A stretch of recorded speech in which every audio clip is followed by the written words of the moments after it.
बै जाय मैगं फाननानै जाग्रा हाजिरा मावनानै जाग्रा नामा बिफानि एकाउन्टआ फिसालानि बिदिबा एसे मा जायो गोनो गोथो जायो दा ओंखायनो जों जाय बिथांमोना नाम हरबाय दिनैनि गुबै टपिकआनो जाहैबाय जोंहा बिपिएफनि दैदेनगिरि कास्टम बसुमतारी सारा हाग्रामा महिलारि सारखौ लानानै लोगोसे रायजो राजाफोरनि गेजेराव मा बाथ्रा जोंनो फोरमायफैखो आरो मा गोजोनथाव खौरां जोंनो होफैखो बिनि बागै नोंथांमोना बे भिडिअनि गेजेरजों गासैखौ फुल आपडेट नुनो मोनगोन। जोंहा बिपिएफनि दैदेनगिरि कास्टम बसुमतारी सारा मा बुंदों बेजोंनो लोगोसे बिपिएफनि आफादगिरि हाग्रामा महिलारि सारा मा बाथ्रा बुंखो स' नोंथांमोना फारसेनिफ्राय स्टेप बाय स्टेप गासै भिडिअ क्लिपखौ नायनानै लाग्रोदो। फैयै फैयै दिनै उदालगुरि जिल्लानि सिङाव थानाय मोनबा समस्तिखौ लानानै जि दिसपुरसोलाव जात्रा जि रेलि बे दिनै उदालगुरि जिल्लानि सिङाव बे हाबाफारिया सोलिगासिनो दं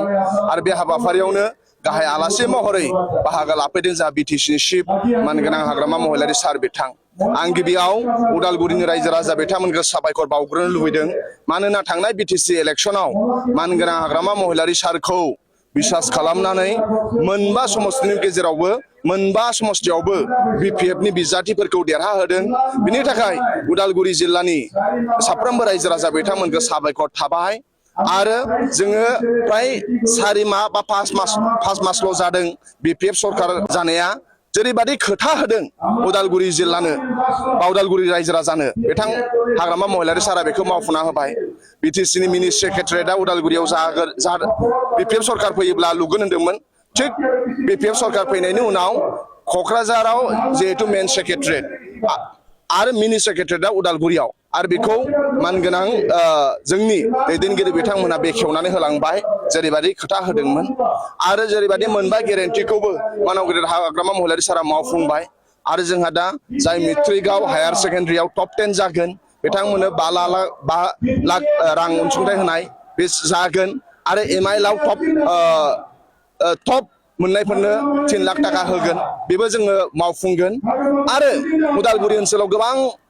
जौगानाय लामा दालां बानायनाय आरो माखासे अफिस लाबोनाय बे खामानिफोरा सोलिगासिनो दङ। ओंखायनो आङो फिन खनसेबाव उदालगुरिनि रायजो राजा बिथांमोनखौ साबायखर बावदों। बिटिसि इलेक्सनाव जेरैबायदि भट होनानै देरहाहोबाय एबारबो एमएलए इलेक्सनावबो बेबादिनो भट होनानै देरहाहोगोन। उदालगुरिनिफ्राय बा बिटिसिनिफ्राय जोङो दिसपुराव जोंनि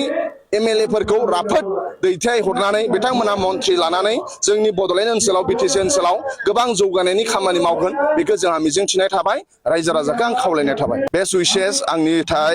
गाहाम हामलायनाय थाबाय मानोना मोनसे समाव आंबो दुलाराय बर' फरायसा आफादाव दंमोन बिथाङा एबसुआव आफादगिरिमोन लोगो मोनदों। दा बिथांनि आंनिफ्राय बेस्ट उइसेस थाबाय ओनसोलनि आरो बे ओनसोलनि जौगानायनि आरो मोजां खामानि मावगोन होननानै मिजिंथिनाय थाबाय आंनिफ्राय बेस्ट उइसेस थाबाय। बे जोंहा इयुथफोरनो 100 कौटि होदोंमोन 100 कौटिनि गेजेराव फ्राय माने जायना नामा कारेक्ट गोजा फ्राय माने 40-50 कौटिया एकाउन्टाव हाबहैजोबखाबाय आरो हाबगासिनो दङ मानोना सोरनाबा स्पेलिंआ मिस्टेक जादों बा सोरनाबा मा होनो एकाउन्ट नाम्बारा जाय बिथांमोना हरदों एप्लाइ खालामदों बिथांमोना एसे भुल जादों बेखौ कारेक्सन खालामनायनि गेजेरजों हरफिनगासिनो दं। बेनिफ्राय सेल्फ हेल्प ग्रुपआबो फ्राय हाबबाय जेरै जि सेल्फ हेल्प ग्रुपना एकाउन्टआ एसे भुल जादों मानोना एकाउन्ट बिसोर लिरनाया बेबो कारेक्सन सोलिनानै बे हाबगासिनो दङ। 10,000नि जि आइबिएस दुखियाफोरनि बेयाव गोबां एकाउन्ट नाम्बारा मानोना जाय मैगं फाननानै जाग्रा जाय हाल खदाल मावनानै जाग्रा बिथांमोना एकाउन्टआ थिग गैया एकाउन्टखौ मोजां होआखै दा आधार कार्डजों लिंक थानांगोन दा नाथाय बेखौ मानव गेदेर हाग्रामा महिलारि सारा अफिसारफोरजों सावरायनानै हरगासिनो दङ। नामजों एकाउन्ट नामजों मानसिनि नामजों एकाउन्ट नामजों मिलायनो नांगोन। दा मानसिनि नामा ओरैबादि जाबाय बै जाय मैगं फाननानै जाग्रा हाजिरा मावनानै जाग्रा नामा बिफानि एकाउन्टआ फिसालानि बिदिबा एसे मा जायो गोनो गोथो जायो दा ओंखायनो जों जाय बिथांमोना नाम हरबाय सेलेक्सन जाबाय बिथांमोनखौ इमिडियेटलि एकाउन्ट खुलिनो होब्रबदों बेनि थाखाय एसे गोबाव जादों जाहाथे बे मानसिनि नामावनो एकाउन्ट खुलियो। दा बेनिफिसियारिया बिफा एकाउन्ट हल्डारा फिसाला फिसाजो दा बिनि थाखाय हाबाखै अबा दा ओंखायनो बै मानसिखौनो एकाउन्ट खुलिहोफिननानै जाय बिथांमोना सेलेक्सन जाखाजोब्बाय बिथांमोना मोनगोन। सानसे साननै नेथ'नो गोनां जानो हागौ मानोना बे टेकनिकेल प्रब्लेम आरो बेखौ सिस्टेमजों मोनसे थांगोन आरो सिस्टेमजों खामानि खालामनो थाखाय जोंनि बिटिसिनि अफिसार बिथांमोना सान हर मावगासिनो दङ। आं अफिसार बिथांमोनखौबो साबायखर बावदों आरो जाय बिथांमोना बेनिफिसियारि बिथांमोना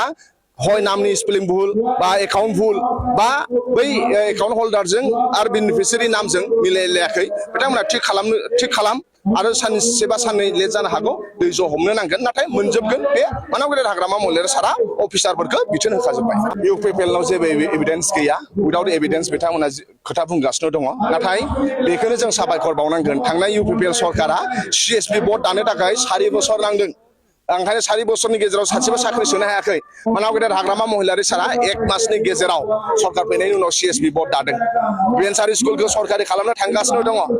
थांनाय बार सरकारा 4 बोसोरनि उनावसो बिथांमोना एडभार्टाइज होनो हादों जोंहा 4 मासनि गेजेराव जोङो फरेस्ट डिपार्टमेन्टआव एडभार्टाइज होबाय ओंखायनो जोंनि सरकारा स्ट्रं आरो गोहोगोरा सरकार मानव गेदेर हाग्रामा महिलारि सारा स्ट्रं सरकार बिनि थाखाय रायजो राजा बिथांमोननो अननो हादों दा सोर अपोजिसना जा जि बुंबाय थाथों नाथाय रायजो राजाया मानव गेदेर हाग्रामा महिलारि सारखौ फोथायनानै भट होदों इउपिपिएलखौ रिजेक्ट खालामदों जोंखौ खामानि मावनो सुबिदा होदों आरो बेबादिनो जोङो 5 बोसोराव बे समखौ जों ओरैनो नागारहरा सोरजोंबा नांलायनानै जों नागारहरा रायजो राजानो खामानि मावनाय दिनै 5,000 सेंग्रा सिख्लाफ्रा 2 लाख थाखा मोनबाय 50,000 दुखियाफ्रा 10,000 कुरि मोनबाय 33,000 सेल्फ हेल्प ग्रुपनि आब'मोन बाजैमोनहा 15,000 कुरि मोनबाय सिनियर सिटिजेन आरो लेंग्रा लेंग्रि बिथांमोना दिनै 10 कोटि फैसा मोनबाय हा गैयिफोरनो हा होगासिनो दङ 4 मासनि गेजेराव बे खामानिखौ जों मावलांबाय थागोन आरो माखासे खोथा रादाय होनाय दङ बेखौबो जों मोनफानि उनाव मोनफा मावलांबाय थागोन अब्ला मानव गेदेर रायजोफोर नोंथांमोना नुबाय खोनाबाय बुजिबाय दा नोंथांमोना बेनि बेलायाव मा कमेन्ट खालामहरो नोंथांमोना कमेन्टनि गेजेरजों फोरमायहर जे नोंथांमोननि कमेन्टखौ फरायनानै फैबाय थानाय MLA इलेक्सनाव बा बिधान सभा इलेक्सनाव जों जाहाथे बुजिलायनानै बबे मोनसे पलिटिक्स पार्टिनो भटखौ होनांगौ बिनि बागै बुजिनो हायो अब्ला रायजोफोर दिनैनि भिडिअखौ आङो बेखिनियावनो फोजोबबाय भिडिअखौ मोजां मोनदोंब्ला लाइक लोगोसे चेनेलखौ मोजां मोनदोंब्ला साबस्क्राइब